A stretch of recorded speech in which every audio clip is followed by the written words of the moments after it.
Short trips catch people out. You can tell if they weren't wearing their seatbelt. It's written all over their face.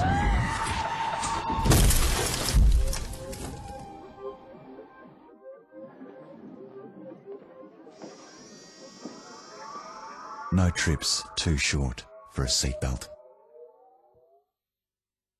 Spinal cord injury, severe cervical fracture, multiple contusions. Tanya is now a 22-year-old quadriplegic with permanent scarring to her face.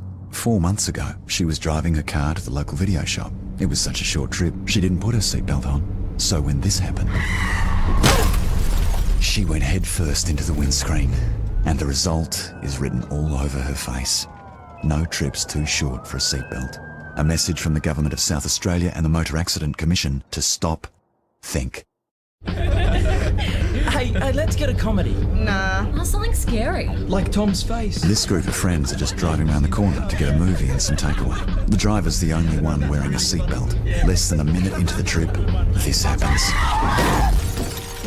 The front seat passenger is thrown forward into the windscreen. The driver would have been okay if the passenger behind him hadn't smashed into the back of his head. No trips too short for a seatbelt. A message from the Government of South Australia and the Motor Accident Commission to stop, think.